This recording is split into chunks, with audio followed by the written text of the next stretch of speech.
Hello friends, welcome back. Today I'm going to talk about life is feudal, because life is, of course, feudal out here in these mean streets.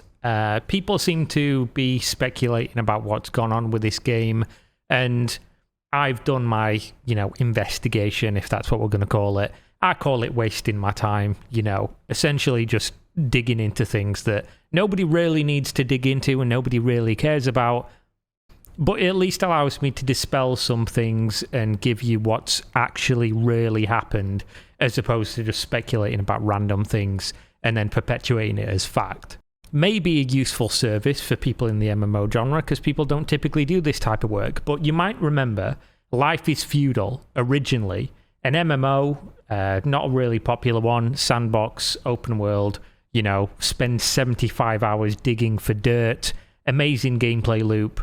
Build up a city, then people show up and destroy your city, wasting all your time. Fantastic. Love it as a 30-plus-year-old man.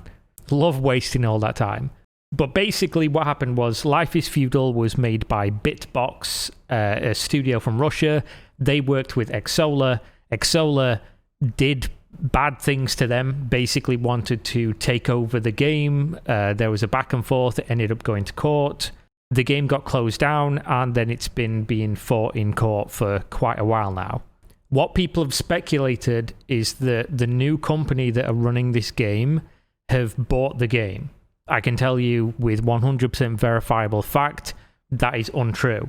What actually happened was the CEO of Xsolla, which, again, allegedly, I've been told by some people, he's not a very nice person and has been doing some not very nice things behind the scenes. I can't go into much more detail on that. Really was obsessed with Life is Feudal and wanted the game. He wanted it for two reasons.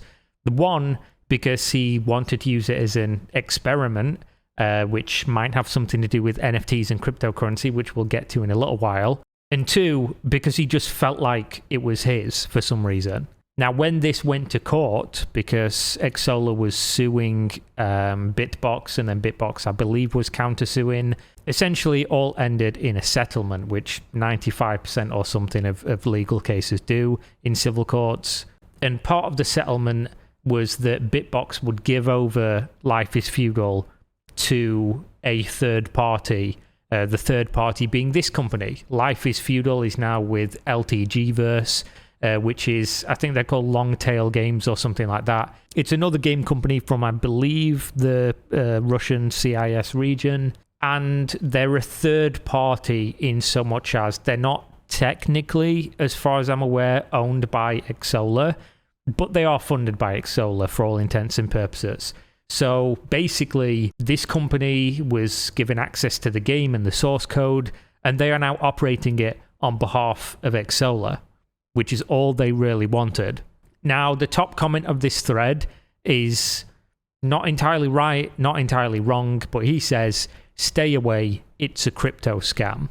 There's more information on this, again, like I've just given you from behind the scenes, that the CEO did want to do an experiment, but as it stands, there is no crypto in this game. There is no NFTs in this game.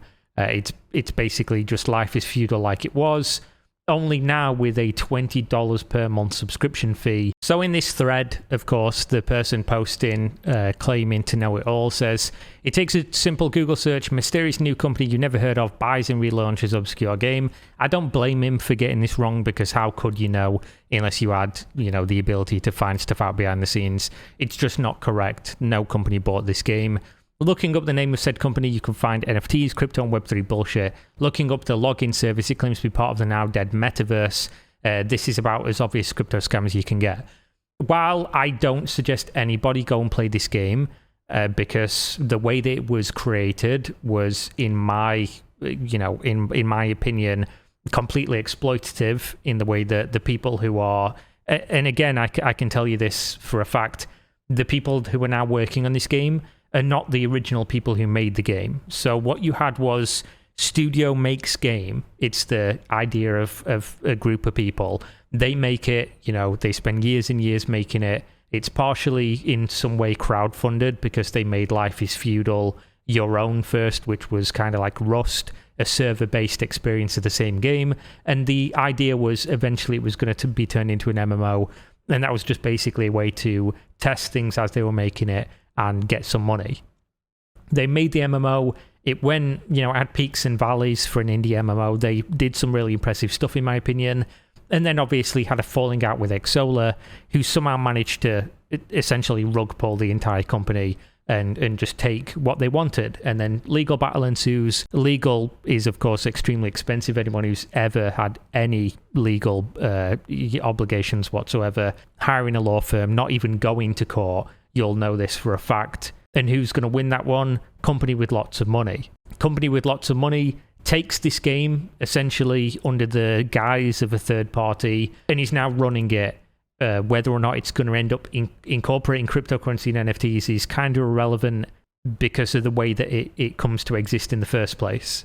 These are not people you want to support in any way. Nothing against the company that's running it, because I'm sure aside from the crypto and NFT stuff, because fuck all that, I'm sure they have no real machinations or malevolence or whatever, just as individuals and people that want to make games and be paid for doing so. But realistically, if the game wasn't going to be popular under their previous ownership, the people who actually made it from the ground up and knew everything about the code, knew where it was going and had the vision and everything and the good intention to do something good with it, why would it be better this time by people who I have no doubt are talented individuals and as a group are probably capable of doing something on their own, taking something that they didn't make and trying to push that forward and make it better with a $20 per month subscription for a game that was struggling to hit, multi-thousand users in a game that needs multi-thousand users to feel like an actual game experience in and of itself. And of course, being completely bankrolled by somebody who doesn't care about the community, doesn't care about the game. He just cares about making money from it and maybe transitioning it into this experiment of NFTs and cryptocurrency later, because that was part of what the falling out was apparently around.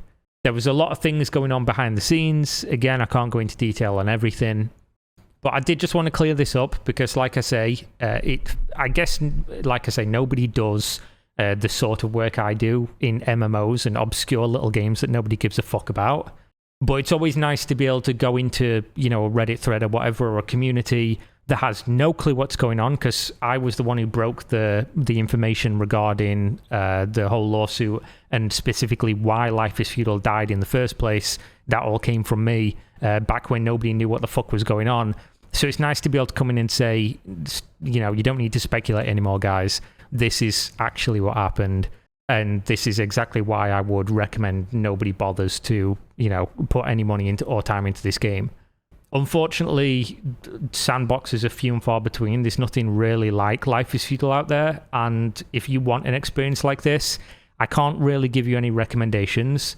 But I can say I've played Life is Feudal for a few hundred hours, and it's a very long, persistent game, which means you need a long, persistent player base, and you need some kind of, assurances that it's going to be around for the long haul. This will not be. I fucking guarantee it.